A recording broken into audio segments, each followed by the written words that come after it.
Welcome to the Low Carb Athlete Podcast, where we focus on discussing topics to help you burn fat, optimize health, and improve performance in life and sports. Transform the whole you from the inside out with the holistic method. Let's dive in. Here's your host, Debbie Potts. Hey everybody, it's Debbie Potts. I'm so excited to talk to Dr. Bubbs today to talk about sports nutrition, performance, recovery, repair, and of course we got to talk about the immune system. So these days for sure. It on. No problem. Thanks for having me. Tell me, what's your why? Let's talk about who you are, what you do, because you do a lot. I must say before we start, I heard you a couple years ago at the Idea Fitness Convention. Awesome. And we I reach out to you afterwards, like one person out of everyone that speaks to the fitness industry that's talking sense, because I was studying all this stuff at the time. But talk about what you do and your why. Yeah, I mean, I think like a lot of people, I mean, if it goes back for me, 20 plus years and playing sports in high school and struggling with some health issues, and I'm wondering, okay, well, going to the doctors and trying to figure out what's wrong, and somebody pointed me in the direction of a nutritionist. And all of a sudden, eat a little of this, less of that. And, these kind of chronic, a lot of them are around things like immunity, getting sick frequently and things like that. And so when I did my undergrad, I was thinking, chiropractic, maybe medicine, but I really had this, the nutrition piece was such a big part of it. And so this is like the late 90s. And when I went around asking docs how much nutrition they would use, it was sort of like, well, we're interested, but, no time for that. And even from a sports standpoint, I mean, sport dietitians didn't even really exist then either. It was mainly like the strength coaches and things like that. So, in Canada, there was a program, Naturopathic medicine, where you could, do a medical degree, but have a focus on exercise. I was a personal trainer and strength coach and nutrition. And so after taking a few years off, that's what I did. And, to answer the why question, I mean, it just comes back to helping people. It's people are busy, people are struggling, if no matter what level we're talking about around, whether it's athletes in Olympics or the rest of us trying to feel better and perform better at work and at home. It's great to have connectivity like this, but we've never been busier than ever. And we're, it's unfortunately chronic conditions are on the rise. And I think, when we look at the research, what we eat and how we move and all these lifestyle factors. So it's great that those are more in the news now because people are starting to pay attention, but we have a ways to go with how we can actually help people implement those. Yeah, so you are a licensed naturopathic doctor, performance nutrition lead for their basketball team, performance consultant for many athletes, professional athletes, Olympic level athletes, speaker, and former strength coach. So you're doing a lot. Plus you have a bestseller book called Peak, The New Science of Athletic Performance that I know we've talked about with Ben Greenfield in our Keon program that I'm a part of. And awesome. You do a lot. So what drives you that keeps you going and trying to spread this message about the importance of nutrition and health? Yeah, I mean, it sort of comes back to that, a bit of a barbell approach, if you will, kind of on the one end, coming from a sporting background and being, quite competitive is trying to push that performance, we working for Canada basketball. So our men's Olympic program, so our Olympic team all the way down to our 13-year-olds. And, when I was interested in basketball, Canada didn't even have a team. I was a Detroit Pistons fan, and then the Raptors came and Steve Nash, our Canadian won a couple MVPs. And, lo and behold, I'm working for Canada and Steve Nash is the GM, and, a renowned high school player, Rowan Barrett, who played in the national team, is our president. So being able to contribute to that is pretty special. We have a phenomenal team, and now we're hoping to medal in the Olympics. So the 20 years, well, we were hoping this summer, but we'll have to wait. So that's really, and whether it's other athletes or recreational athletes trying to achieve performance outcomes. And I think that's where then, working with the general population, it's different if you're not really pushing performance and how things like nutrition or lifestyle might change. And it's just as difficult, it's just as grueling, like, people who are busy at work and busy at home and trying to maybe lose 10, 20, 30 pounds and lower their blood pressure and get their blood sugars under control.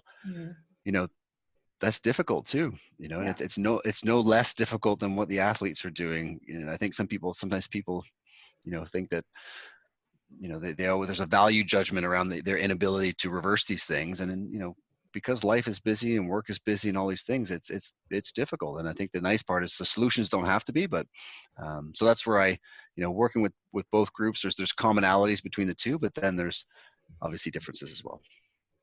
Yeah, I think, I've learned as an athlete myself and a trainer and a coach for many, many years now that I created the holistic method over the last 10 years. That's 8 elements to really be healthy. And it's, nutrition and exercise is just part of it. And there's so much other stuff, the stress and the sleep and movement, mobility, and it's digestion and gut health. And I have hydration and happiness and, playing more and laughing and being grateful. And I found that working with the clients as a personal trainer for 25 years, that's like, I can't help you by just training you your strength and conditioning workouts twice a week. And then just, the rest of the how many hours a week that they're on their own, they're not really doing anything to optimize their health. So you're doing that kind of with athletes, it sounds like, working on their nutrition and you're doing their strength training conditioning program too, or is it just focused on nutrition? So typically with the, elite and pro athletes, they'll have their own strength coach, and at Canada Basketball, we have our own physical development lead. But you're right. When I was personal training, there's such benefits to getting to know people at that level, right? So you see someone 2, 3, 4 times a week, all of a sudden you have rapport, you have relationship. And so if you are a trainer out there who's listening in, you're in the best scenario to be able to influence things like nutrition, because you can slowly drip feed changes in, one thing per week at a time, one goal at a time, slow and steady, and achieve an outcome. Whereas, in medicine or even in, dietetics, a lot of the practice is still, old school, really, right? Somebody comes in for a visit and, you spend an hour and you give them the sheet and they're meant to just go off and achieve it on their own. It's like taking a guitar lesson once and then trying to play, Stairway to Heaven or whatever you want to, it's like, it's not a great method for teaching or developing habits. And so I think one of the best things, if you are, a coach or a trainer, we start to realize that relationship you have is so important. If you build the rapport, then you've got the buy-in, and now you can slowly influence. But back to your point, even with that, it's hard people have all these other things going on in their lives. And so, maybe the reason why the person can't do the thing you want them to do has nothing to do with their comprehension of it. It's merely the fact that, they might be getting fired from their job, or they, to have 3 kids at home and don't, they can only sleep 6 hours because they literally have to get up, or they're waking through the night. So there's always that perspective. I think as coaches, over the years you start to appreciate. And I think even sometimes in medicine, there's just not enough time for even docs in like 15 minutes to go through all of these levels. It's sort of like, okay, you got a problem, let's give you this to try to fix it. When really, as you mentioned, it's kind of that iceberg effect, right? Underneath the water, there's a lot of stuff there that we need to unpack. Yeah, we talk about that as an FDN practitioner. The iceberg is always in our slides of how nice. There's just so many things going on, and it's all connected. And one thing is off, they're all off. So I know a lot of people struggle, and just writing an article for my website this week on, you want your body back, and you're trying everything to lose weight, and your performance levels are going down, and I'm trying to watch what I eat, I'm trying to exercise more and train harder, but then you're still gaining weight, you're getting tired.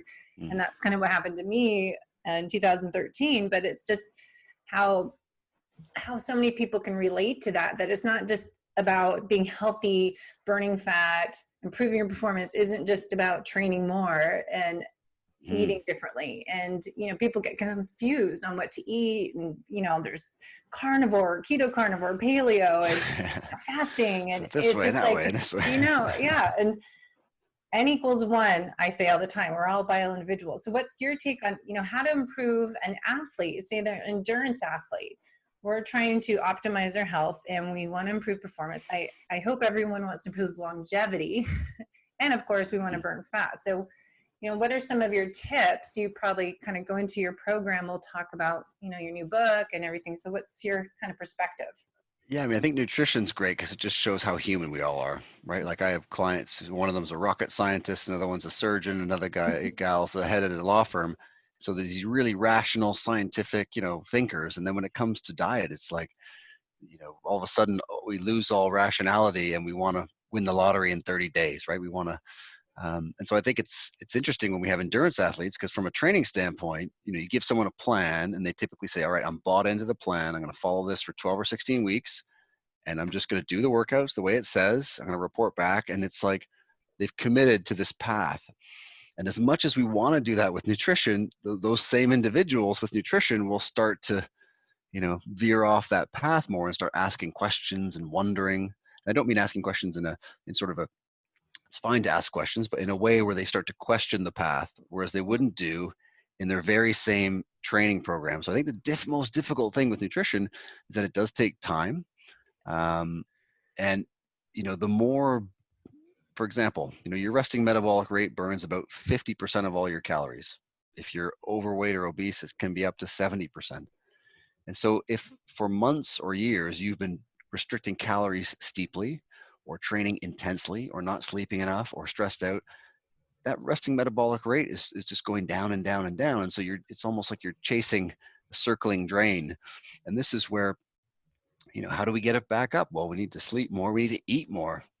And that's always the funniest thing for all. It's like, wait a minute, you want me to lose weight, but you're going to put more food.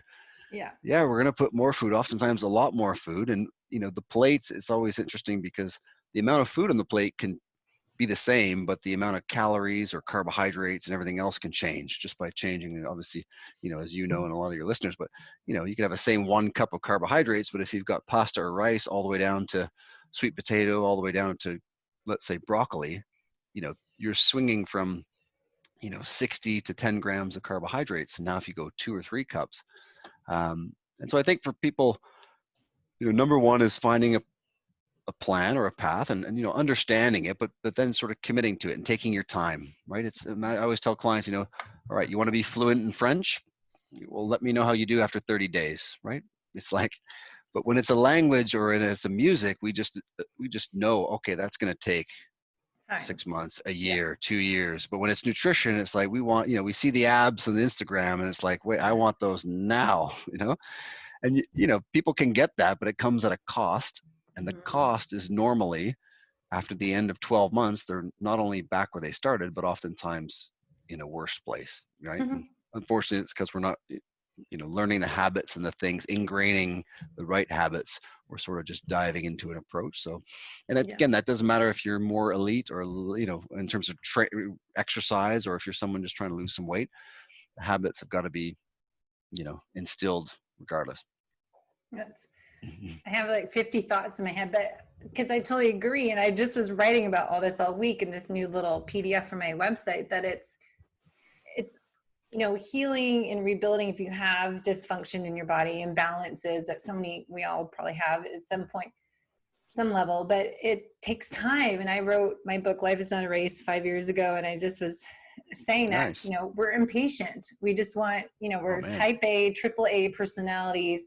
We want instant results. And when I had my breakdown and burnout on all my body systems, it led me down this path trying to get answers. And I wanted like someone to just give me that magic supplement that I can get back to racing next month. And it's gotta be one, right? It's like, just tell me which one and I'll take it. So I saw like 10 different people and I just blame them that no one's really helping me. No one understands me.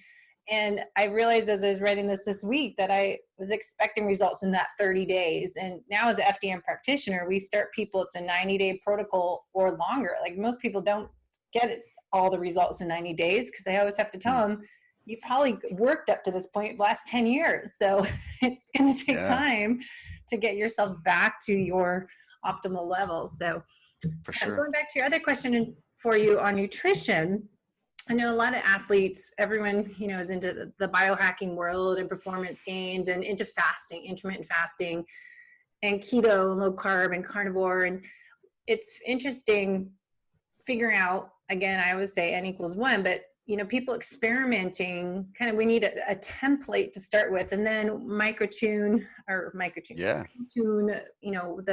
macronutrients, figure out what is best for them. But as you said, some people just need to eat more. And I think that was a big thing. I was just doing fasting and being so low carb and doing, my fat bullet coffee and all that I was training 20 hours a week. But I think some people don't realize that you do need to eat a little more and have carbs the good carbs like sweet potatoes, and they're not going to make you fat. You might actually get leaner. That it's confusing.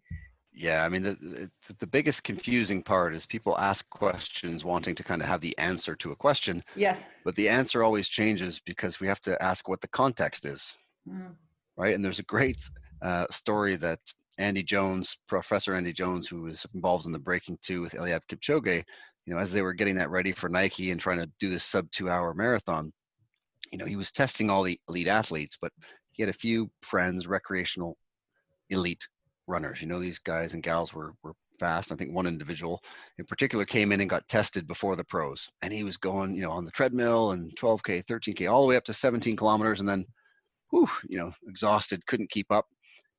The pros come in and they start warming up at 15 or 16, and they go all the way up to 22, 23. So it's totally different. So even when if you're listening in and you hear recommendations for people who are more elite or professional, just disregard it. It does not apply, because if you put that same fuel into yourself and you're not running as fast, you get into what we call overfueling. And now we see a lot of studies done with continuous glucose monitors, and some done in what we call sub-elite, which are still very fit people. And, one was done in cyclists, of 10 cyclists, 7 days, and 4 out of 10 spent 70% of the week with their blood glucose levels in a pre-diabetic level. So there's just too much fuel going in. So I think the biggest thing is always, where are you at? What's the individual trying to accomplish? So if you're trying to lose, and generally, if you're trying to lose 20, 30, 40 pounds versus someone who's trying to lose 8 pounds, those are going to be different general approaches to start with. Just as you mentioned, the fitter we get, carbohydrates aren't inherently fattening, but for the general population, if you're trying to lose weight and you got 30 or 40 pounds, 5 out of 6, if you look at the top caloric foods that we eat, it's like grain-based desserts, breads, alcohol, pizza, soda pop, and I think there's fried chicken in there somewhere. So, if you go on a low carb diet, you basically wipe out all of the ultra processed food in your diet and calories come tumbling down. So that's a great strategy for someone who's got a lot of weight to lose.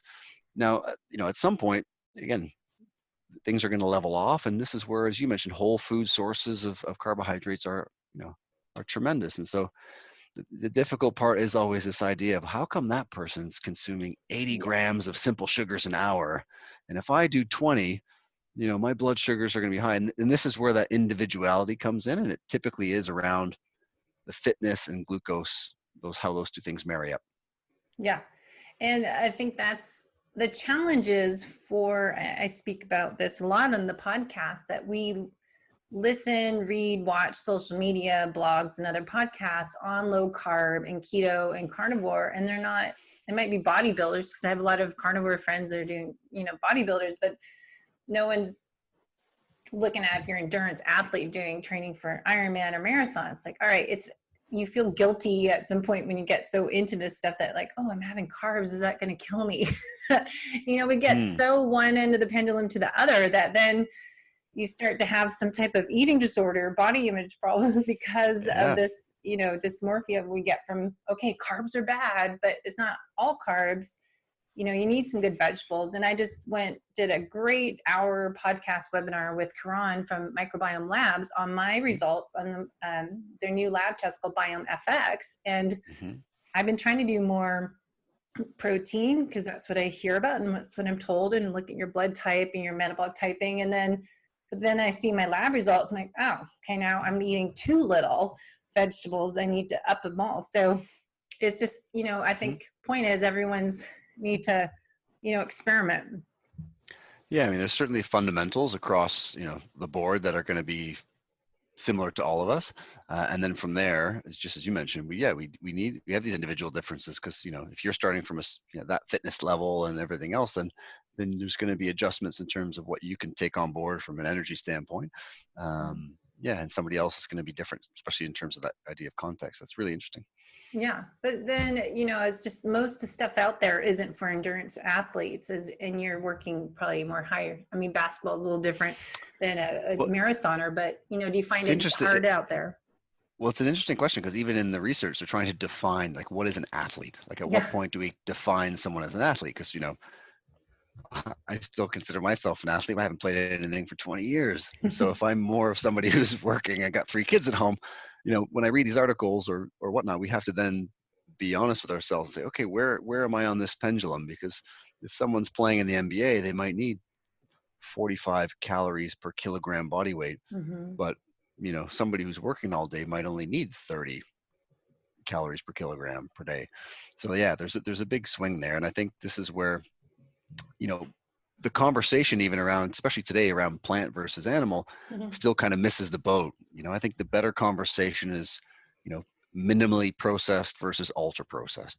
We don't, regardless if it's animal or vegetable, if you can get to more things that are minimally processed, and in the book I talk about the NOVA classification system, this new system from University of from Brazil, Carlos Montero's work, and how that keeps us honest a little bit. It tends to dovetail a little bit with more ancestral approaches, but there's a lot of plant-based foods in there as well. And then we work our way up to this fourth category, which is ultra processed food, which is the foods that we should avoid most, really, or limit. And when you look at the US, Canada, the UK, 50% of everything we spend on groceries is on ultra processed food.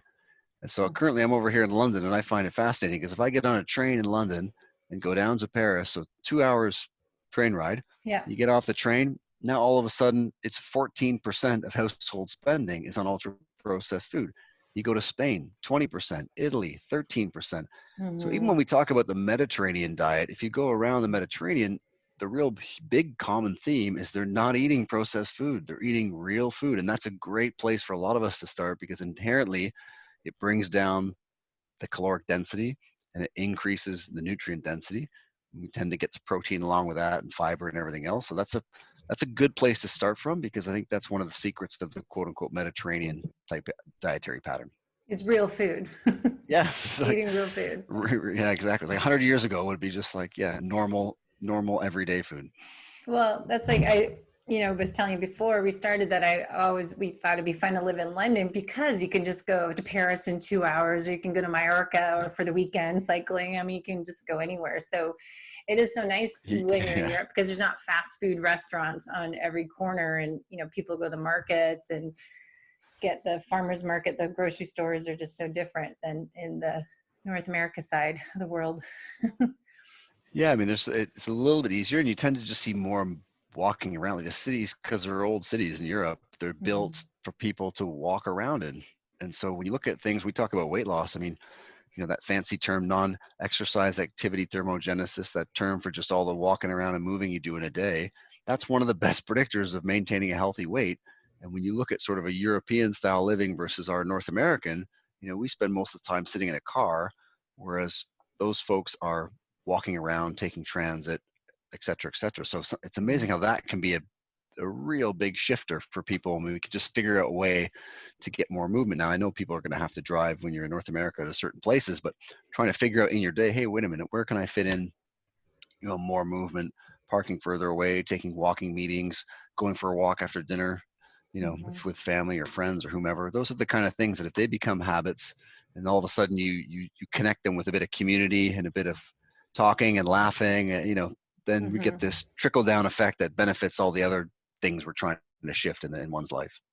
That's funny. I heard on the news today that because of coronavirus, when we're recording this, we're kind of winding down winding up to phase 2 in our Seattle, Washington state. And it's funny, they're reporting how many people are drinking too much and having alcoholic issues. And I wanted to post on my Facebook today. It's like, there's a great idea to exercise at night instead of sitting and drinking alcohol every night and watching too much Netflix or whatever people are doing. Because we went for a bike ride last night, got home at 7:00. It's just, why do people, they have a choice, is what I keep saying. Health is a choice, and you get to decide what you're going to do. So for sure. And it's amazing how people don't make those connections, right? If I had $1 for every time I asked a client how stressed they were, and they tell me, oh, I'm not stressed at all. And then we ask around, how busy they are. And of course, they're very busy, which tells us a bit about stress. But, back to your question around alcohol, they're not stressed, but their alcohol consumption is, there's 2-3 glasses every single night, or their sugar consumption. And so making that connection of, wait a minute, maybe my alcohol consumption is a proxy for my my stress, right? Because as you mentioned, or sugar consumption or whatever it might be for that individual, because as type A's, we want to always believe that we're on the right side of things. Like we're not stressed, we're not this, we're not that. So you have to find these other little markers. And I think as coaches, this is one of the things that, good coaches do, is they kind of just show people, hey, this is happening. And then the person all of a sudden goes, they make the connection for themselves. Go, oh, geez, yeah, actually, you're right. All of a sudden I am drinking, half a bottle of wine every single night instead of 3 nights a week or 2 nights, Half whatever bottle, it is, right? full bottle. Yeah, there you go. Yeah. And everyone's got a different, I had a client say they were quite moderate drinker and they have a bottle of wine every night. So people have different standards, Mm-hmm. So going back to athletes, I know a lot of people are always confused, as we said, what to eat, but how do you know if, working with athletes, how to fine tune their nutrition plan for performance? You're talking about, training, race Mm-hmm. day, whenever we have races again, that I think it gets confusing for people. How do you know if they're doing it right? Is there some tests? Do you measure their glucose? How do you know what is good for an individual? Well, endurance sport's great because it's, things getting tested in terms of things like VO2 max or lactate threshold. You can do some real concrete tests to let you know, here's my fitness then, here's my fitness now. From a body composition standpoint, there's also important changes, because if you're going to be cycling up hills, it's not easy if you've got an extra 10, 15, 20 pounds to have to cycle up that hill, and you're going to be in a competition. So this is where body composition becomes important, and we can then use that as a metric going forward and see how we're and so that idea of training nutrition versus race day, on race day we know we need to have enough carbohydrate available for the person to push hard, because as your exercise intensity increases, so does your reliance on carbohydrate. Now when you're training and maybe you do need to lose, that individual needs to lose some weight, there's going to be some sessions where we purposefully reduce and restrict that. And the hard part is, hey man, that doesn't feel so good. Some people say that was a tough session, I was really struggling out there. Well, that's part of the adaptation process. We're strategically and purposefully reducing amounts in certain areas, right? Oftentimes for more aerobic rides, but sometimes for more glycolytic, interval-based rides as well. And that's where you can then start to make some progress. And I think this is where, the general public would struggle a little bit, because we tend to follow a black or white approach, as you mentioned before. So like, I'm going to go low carb or I'm not low carb.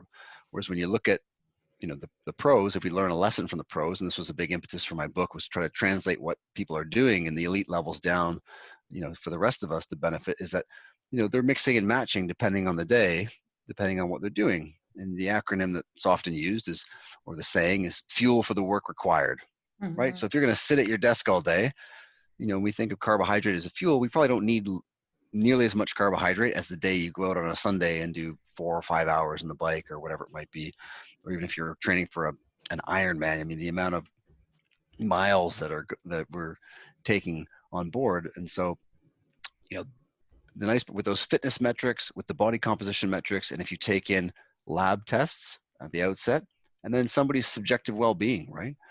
Fatigue, muscle soreness, sleep. A typical daily wellness questionnaire tells you a lot about someone's current level of recovery and overall health. So those are some great ones to just start to paint a picture of your athlete in front of you, so that you can know, just like with training, are we pushing too hard from a nutrition standpoint and trimming too much, or maybe we're over fueling still. That client who's trying to lose weight, and your weekly averages, you say, wait a minute, we haven't lost anything for 2 or 3 weeks now. Let's go back and figure out. And I think the biggest thing is for the athletes, especially recreational, is it's not a question of right versus wrong, especially for a lot of people who already eat well. It's just a question of which tool do we want to use, because all the diets are just different tools anyway, right? They're all operating by the same principles. So you can choose vegan, paleo, whatever you want, but we want to just find the right tool for the right training that you're doing, and be able to create that fitness. So a lot of people, as endurance athletes, who should be burning fat as their main fuel source. So are you, having people, would you think, for endurance sports to fast beforehand, and, the whole carb timing thing? I think it gets confusing. Again, it's per individual, but, sometimes we think, oh, I can go fasted. And I hear people, almost celebrating and bragging slightly that I could, do a marathon and I had nothing but water. And sometimes I'm starting to think now, well, could you even go faster and your performance is even better in recovery if you just had a little something that, that was that extreme because of us all Yeah. type A athletes that I think, we take something almost to get obsessed with it and take it too seriously that we don't like, oh, I could have done a little bit better or gone a little faster, felt a little stronger. Oh, for sure. And it's definitely that question again of like where somebody sits on that spectrum of more performance driven and your body composition and health is in good form, or somebody who's trying to lose weight and improve their health, right? So you get a lot of people who decide to run a marathon because they want to lose weight and get fitter, and they train for 4 months and they barely lose any weight.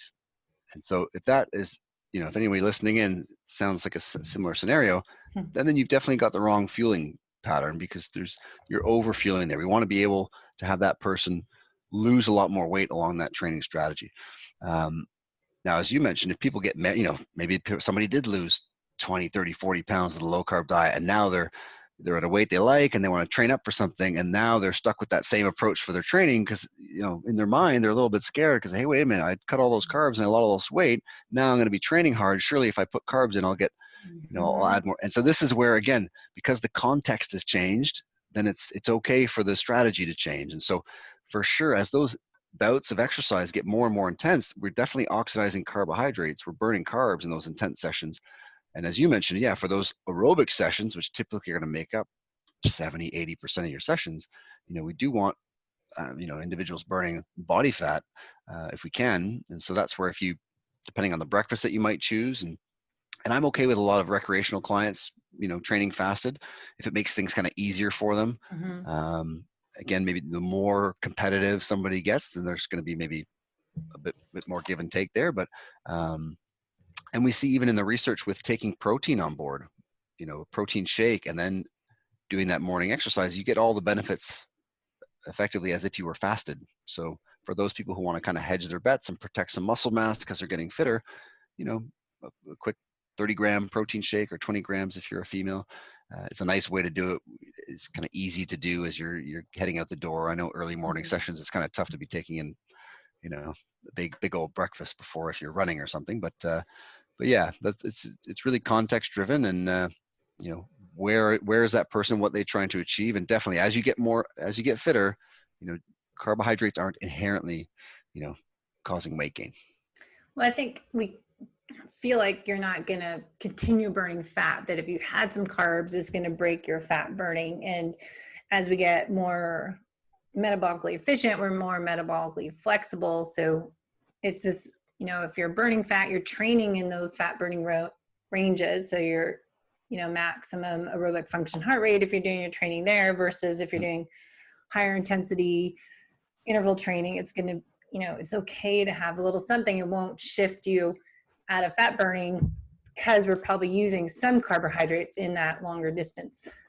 Not only is it not just okay, it's required. Like if you start teetering more towards just the fat, you actually start to lose the ability to get into that fifth gear, right? So that PDH enzyme is not going to work as well, and so now we're gonna struggle to actually push the gas pedal down. So yeah, it's great to be able to have that. Hey, we're going to do this for most of the time, but you don't need to feel guilty about that day that you're going to have more carbohydrate. Like we need it. We gotta, and as you mentioned, pick the right ones, pick whole food sources. But and again, that variance just depends on, fit lean athlete really trying to push hard, or somebody who's again trying to lose 30 pounds and wants to get into it for the, for the health benefits. So a lot of my friends that are big carnivore, and they're out there saying your carbs are not needed. You don't need carbohydrates because your body can make them from gluconeogenesis from eating protein. But to me, that means like I'm breaking down my muscle. So for athletes, do you find that different, that we do need carbohydrates, that we can't just survive on strict protein and fat diet and have really no to little carbs? They're not necessary. Again, it comes with a confusion of like, we all like to call ourselves athletes, but I'm not playing in the NBA. So when we get into these are very different comparisons. And so for sure, when we look at the research, the more, there's 1,000 changes of direction in an NBA basketball game. I mean, there's heavy accelerations and decelerations, jumps, sprints. I mean, the demands are massive. And so you wouldn't be able to get all of that energy in from just a fat diet. And you need carbohydrate to get that fifth gear, to replenish, those type 2 fibers that are going to be most powerful. So, if somebody, if you follow a keto, like a carnivore or keto diet and you find success, like that's fantastic. Like, Yeah. I don't care what strategy my clients pick, go for it, whatever you want, but let's not forget the outcome. Sometimes we get so married to the approach. It's like, wait a minute, well, what are we trying to achieve? Oh, we're trying to achieve weight loss. Are you at the weight you want? If the answer is no, then you have to be open to nuances, right? Mm-hmm. And then the final thing is understanding the principles, right? Because if we think of a carnivore diet, well, that's a very high protein diet that's very calorically restricted. That's actually not a bad approach for a lot of people who are very overweight for the short term. Now, you don't have to have red meat. You could change that to whatever, you could make it lentils, or you could make it, or, tofu if you wanted, or whatever, anything in between. But the principle is very high protein and reducing calories dramatically. Now, if you're very overweight, that'll help for a small period. But as we mentioned before, we have to understand that steep caloric drops mean that we're more likely to lose muscle and that we're more likely to start to slow metabolism. So there's going to be a give and take point. And so I think if people can appreciate the mechanism a little bit of how these things are working, and I know people are busy and it's hard to understand how everything's working, but just to know all of these diets, they all operate by the same rules. Mm-hmm.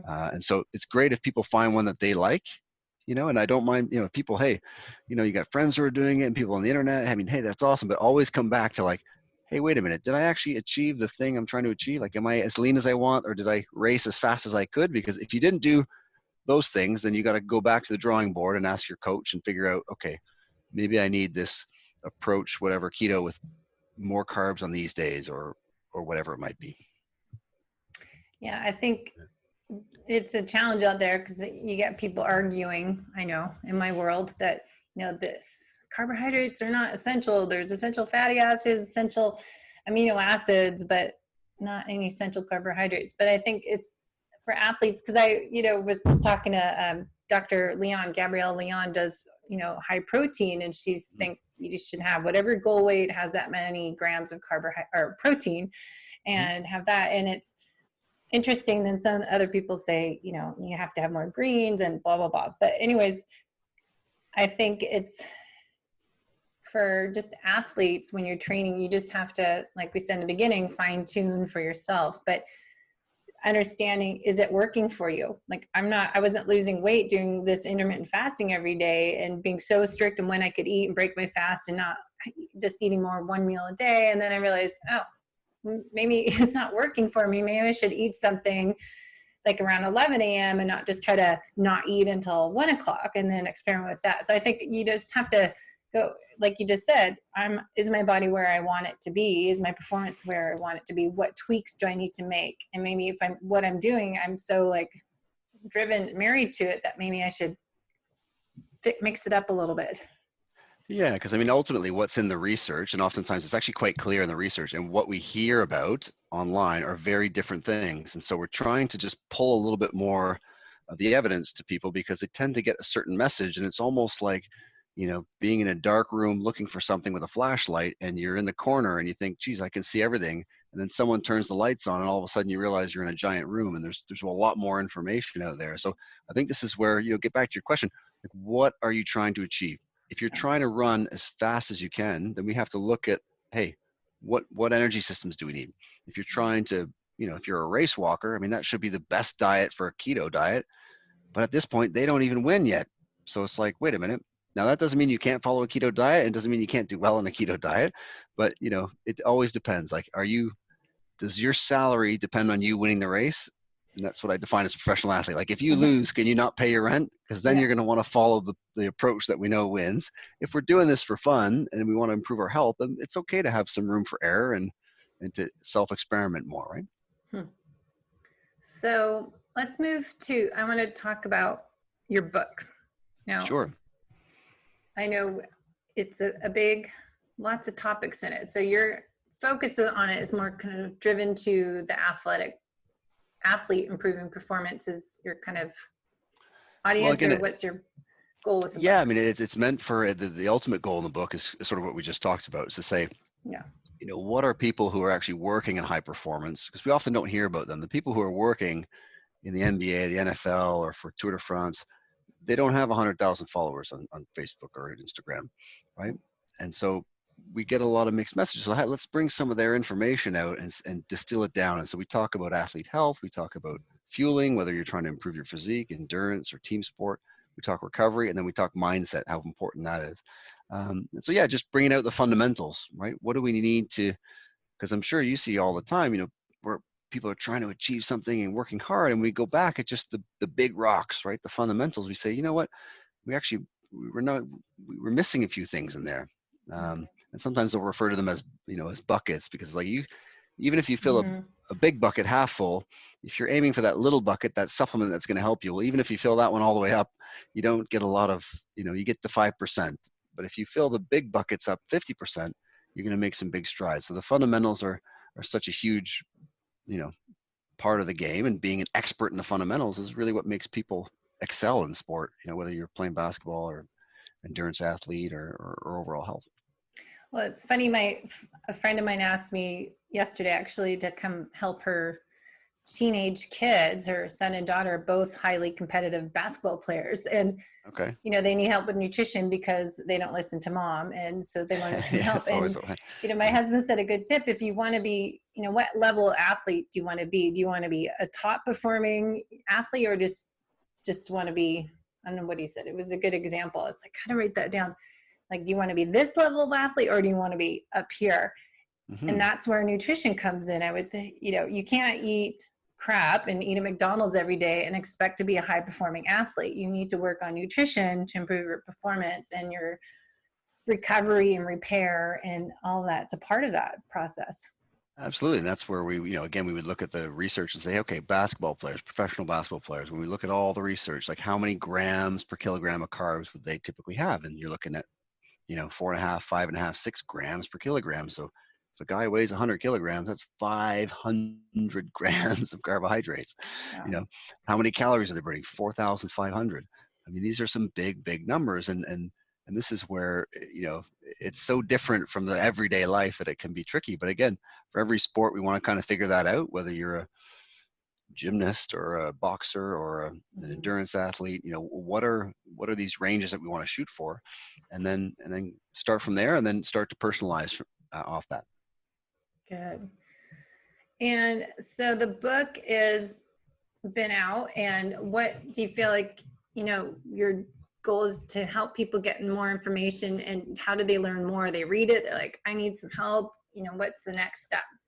Yeah, so it's a really fun book to be able to kind of interview a lot of people who are working in high performance and be able to break it down into, these different chunks of athlete health and fueling and recovery and mindset. And, thankfully it's been pretty well received around, people in performance and people in the general public. We've been 12 months in a row on the Audible #1 bestseller. So people want to dive into that, then, it's a good starting point. And the nice part is we've got over 500 references in there. So you don't have to go start to finish. You can just pick whichever chapter you like and dive into that. But it's a good place to start for people. And, I think anyone who's trying to improve our performance in life too, right? I mean, if you're busy, I've got 3 kids under 6, you work long days, you don't get to sleep enough. And it's like, okay, well, geez, how do we do this? And of course, I'm over 40 now, and all of a sudden, all those years of playing basketball, you think, okay, my knees now, if I do this or that, they don't feel as good as they used to, so things, as we get older and we talk longevity, this is where different things become important. We talked blood sugars before, glucose control is a huge predictor of cardiovascular deaths and increased incidences of cognitive decline and things like that. And so, back to your comment around testing, where do people sit? Because even in the normal range, if you're in that upper quarter, then you are at increased risk. That does let us know that from a nutrition standpoint or a movement standpoint, hey, what do we need to do differently? And I think like everyone, we want to just, athletes are the same, even if I've got athletes getting ready for the Olympics or professional athletes, we want to give them one thing at a time most of the time, or a very, because people are busy, they got a lot of things. So how can we help people do the least amount and get the most benefit? Where I think people are used to doing 10 or 12 things and getting very little dividend from that, very little payout. So we want to try to flip that on its head so that, you can make some progress, and then, people always talk about building habits, and hey, habits are tremendous. Mhm. But ultimately what we want to build is automaticity, right? It's automatic. You know, you sit in your car, it's not because you're inspired, it's not because you're motivated, it's not because you're even disciplined that you put the seatbelt on. It's because you've done it so many darn times that your brain literally just does it for you. And so if we can get to that point with some nutrition around, hey, what we choose for breakfast, or, you know, the late night snacks that tend to come in too often, if we can start to do that, then all of a sudden, hey, you know, this nutrition stuff actually is a lot easier than, you know, it doesn't need to be so confusing or so stressful. Yeah, that's always a a goal when I'm working with clients, is make it sustainable. This is not a diet. Yeah. This is not something you're going to stop. And if I'm just coaching them 30 days, ideally I went like working 90 days or longer with people, because I think 30 days people think, oh, okay, I'm done. I go back to my routine. And then the 90 days, I have a client I've been working with since January, and she's just realized she had Mother's Day dinner made for her family, and she started to make stuff. She didn't realize she was making it healthy, real food, no crap in it. And she's like, it was automatic. I didn't even think twice. And then she realized the next day that, like, yay, a win. You know, that's a huge success when it's not even, it's just a normal thought process to make real food, and how you can make appetizers in a dinner that's not made with processed oils. And to that point, I mean, I think it's, you know, people like to work one-to-one when they're having success. And then when they have a challenge, that's actually the time where they're going to learn something the most, right? This is actually the moment.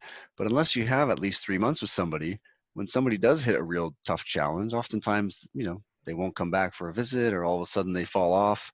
But those are the moments. It's like, well, no, don't stop now. This hard thing that you're dealing with, this is where we're going to actually solve something that in the months down the road, now you're going to have the skills, the tools, the habits to be able to deal with it. And I think that's where, when we look at nutrition coaching over longer periods, it's much better that way, because people are then, you know, for lack of a better term, stuck in to embrace it, versus, you know, if you're only on a 2-week plan or a 30-day plan, people go, oh, well, I did well for 3 weeks, I guess it's not working. And then, you know, maybe stop. And that's where, no, it's not that it's not working. It's just everyone, no matter what level you are going to face challenges. And so this is where we've got to put our heads together and get our hands dirty and figure this out, you know. And it's it takes work for anybody. Do you meet with clients weekly or every couple weeks online that you help? So I work with programs. I have, you know, 12 weeks, 6 months, and a year, and the same thing with athletes. So if people come on board, I still do the odd one-to-ones, but it's more just around commitment, you know, around that whole approach of like, hey, if we're going to do this, let's both commit to a certain amount of time, and that way we can get people the best outcomes. You know, for sure. So talk about that program. You have a 12-week nutrition coaching program that people can get a 20% off with the code Low Carb Athlete. So talk about what that program is about. Yeah, so it's a lot about what we touched on here. It's just a way for us to be able to, you know, we connect for visits. So and every month we touch base with clients, and then from there, week to week, you know, there's instructions around that, the goal for that week, and ultimately trying to do a few things. One of them is just to lay down the fundamentals. Like, these are the big rocks that we need to achieve. And oftentimes, no matter what level people are at, we all still need to go back to the fundamentals and be able to instill those things. And then the feedback week to week just helps people, because again, we troubleshoot, we problem solve, and we have enough time. You know, it's almost like nowadays Netflix is popular. People like these long story arcs, right? We need to do that with nutrition, right? We can't have just a small one visit. We need to be able to have the time to be able to tell the whole story, and for people to experience that. And, you know, just like a good series, there's that middle part where there's a conflict, there's a struggle, there's something the person has to get through. And, you know, that's where coaching is great, because this is where people then need to learn and come out the other side with the tools and the habits they need to succeed. Perfect. Well, I know we're running out of time, and you've got kids going to pop We've up. done well. There's been window. no screaming so far. I think we're really that's good. So I'm excited to dive into your book. I was waiting to buy. I just was telling you, I haven't announced to everyone that we are moving to Escondido, San Diego, and we decided it was time to sell. A realtor said, and a week later, our house sold, and so it's like 2 weeks of craziness. So we move in the next month. So this is good timing, so I can, you know, work on catching up on books when I get down there. But I think, you know, book we can find on Amazon, or where else should people go to find the book? We got drbubbs.com, and there's athleteevolution.org. Is that the programs on there? So Athlete Evolution, if people are more interested in sort of the high performance nutrition for elite sport, pro sport, that type of thing, they can go there. drbubbs.com is my website. I've got a funny last name. So on social media at Dr. Bubbs, Instagram, Twitter, all that stuff, you'll find me. And yeah, the book, wherever books are sold, Amazon's typically, Audible, if you want to listen to books too. It's actually me narrating. So that was a good 25 hours of recording. Hopefully it's passable for everyone. Perfect. See, I can understand your language because I'm, as I said, originally from Canada, but it's just always nice to have Canadian. There you go, right? People on the show. I'm like, oh, I know what you're saying. That's how I used to always say the word, and people made fun of me. But now that's the it's funny. I've got a French Canadian mom and a British wife, so my accent, depending on who I'm talking to, it changes. That's great. That's kind of more fun having a little accent. So. All right. And how much longer are you living in London for? Are you guys staying there for long term? We'll see. Yeah, we're not too sure, but it's been a good base to be able to work with clients and athletes. So we'll see what the future holds. Yeah, you're kind of in between both countries. Yeah, exactly. Yeah. Across the pond. All right. Well, thanks for your time today, and we look forward to reading the book and learning more about the program. Cheers. Thanks so much. Thanks for listening to the Low Carb Athlete Podcast. If you have any questions, feedback, or topic suggestions, let us know on Facebook or at debbiepotts.net. You can help us to continue to grow by leaving a review on iTunes. Thanks again, and we'll see you next time.